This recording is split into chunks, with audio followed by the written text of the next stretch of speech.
ಈಗ ನಾವು ಮಿಕ್ಸಿಗೆ ಹಾಕುವ ಅದನ್ನೆಲ್ಲ.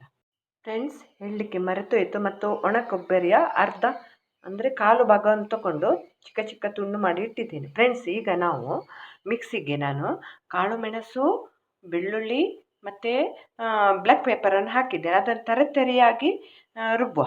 ಫ್ರೆಂಡ್ಸ್, ನಾನು ಅದನ್ನು ನೀರು ಗಾಳಿಸ್ತ್ರದಲ್ಲಿ ಹಾಕಿ ಕಡಲೆಬೇಳೆಯನ್ನು 1 ಗಂಟೆ ನೆನೆಸಿಕ್ಕೆ ಹಾಕಿದ್ದೇನೆಲ್ಲ. ಅದನ್ನು ನೀರು ಗಾಳಿಸ್ಲಿಕ್ಕೆ ಇಡಬೇಕು. ಒಂದು 10 ನಿಮಿಷ ಇಲ್ಲದ್ರೆ 5 ನಿಮಿಷ ಇರಬೇಕು, ಯಾಕಂದರೆ ಅದರಲ್ಲಿ ನೀರು ಇರಬಾರ್ದು. ಕರೆಕ್ಟಾ? ಇದನ್ನು ಈಗ ಮಿಕ್ಸಿಗೆ ಹಾಕುವ. ಫ್ರೆಂಡ್ಸ್, ಇಲ್ಲಿ ನಾನು ಅದು ರುಬ್ಬಿದ್ದು ಉಂಟಲ್ಲ, ಕಾಳುಮೆಣಸು, ಶುಂಠಿ ಮತ್ತು ಬೆಳ್ಳುಳ್ಳಿ, ಅದರೊಟ್ಟಿಗೆ ಇದು ಯಾವುದು ಕಡಲೆಬೇಳೆಯನ್ನು ಜರಿ ಜರಿಯಾಗಿ ರುಬ್ಬುವ. ಉಪ್ಪು ಹಾಕಿ ಸ್ವಲ್ಪ ಜರಿ ಜರಿಯಾಗಿ ರುಬ್ಬುವ.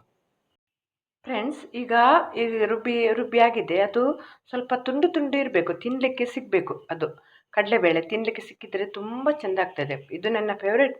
ಫ್ರೆಂಡ್ಸ್, ಈಗ ಇದೆಲ್ಲ ಇಂಗ್ರೀಡಿಯೆಂಟ್ಸನ್ನು ಹಾಕಿ ನಾವು ಉಂಡೆ ಕಟ್ಟುವ. ಚಟ್ಟೆ ಮಾಡಿ ಉಂಡೆ ಕಟ್ಟಬೇಕು, ಚಟ್ಟೆಯಾಗಿ. ಕರೆಕ್ಟಾ? ಅದು ಆಗ ಕಾಯಿಸ್ಲಿಕ್ಕೆ ಸಹ ಸುಲಭ ಆಗ್ತದೆ. ಫ್ರೆಂಡ್ಸ್, ಎಲ್ಲ ರೆಡಿ ಮಾಡಿಟ್ಟೇ ಫ್ರೈ ಮಾಡಬೇಕು. ನೋಡಿ ಫ್ರೆಂಡ್ಸ್, ಇಷ್ಟು ದಪ್ಪ ಆಗಬೇಕು. ನೋಡಿ ಫ್ರೆಂಡ್ಸ್, ಇಷ್ಟು ದಪ್ಪ ಆಗಬೇಕು, ಕಾಣ್ತದಲ್ಲ? ಇಷ್ಟು ದಪ್ಪ ಆಗಬೇಕು. ತೆಳ್ಳಗೆ ಮಾಡಿ, ಯಾಕಂದರೆ ತುಂಬ ಇದು ತೆಳ್ಳಗೆ ಮಾಡಿದರೆ ಸಹ ಅದು ಫ್ರೈ ಆಗಲಿ. ಸ್ವಲ್ಪ ಮೀಡಿಯಂ ಬೆಂಕಿನಲ್ಲಿ ಮಾಡಬೇಕು. ನೋಡಿ, ಕಾಣ್ತಾ ಇದೆಲ್ಲ. ಈಗ ನಾವು ಫ್ರೈ ಮಾಡುವ. ಫ್ರೆಂಡ್ಸ್, ಎಣ್ಣೆ ಬಿಸಿಯಾಗಿದೆ.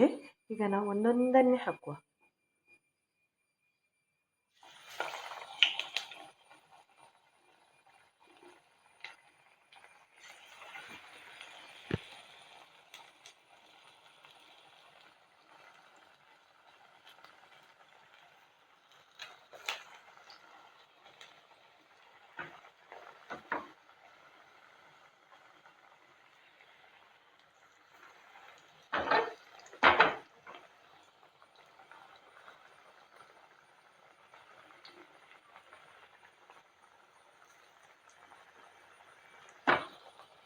ಕಾಣ್ತಾ ಇದೆಯಲ್ಲ ಫ್ರೆಂಡ್ಸ್?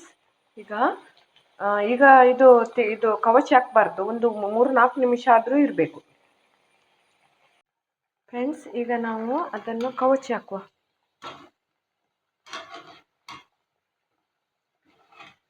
ಮೀಡಿಯಂ ಫ್ಲೇಮ್ನಲ್ಲಿ ಇರಬೇಕು ಫ್ರೆಂಡ್ಸ್. ಅದು ಫುಲ್ ಬೆಂಕಿ, ಇದು ಗ್ಯಾಸ್ ಫುಲ್ ಇದ್ದರೆ ಅದು ಒಳಗಿಂದ ಕಾಯೋದಿಲ್ಲ, ಕ್ರಿಪ್ಸಿ ಆಗೋದಿಲ್ಲ. ಬ್ರೌನ್ ಕಲರ್ ಬರುವ ತನಕ ನಾವು ಫ್ರೈ ಮಾಡುವ.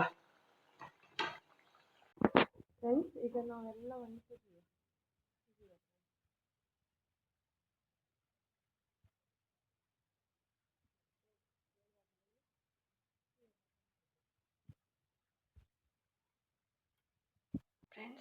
ಫ್ರೆಂಡ್ಸ್, ಕಾಣ್ತಾ ಇದೆಯಲ್ಲ ಫ್ರೈ ಮಾಡಿದ್ದು?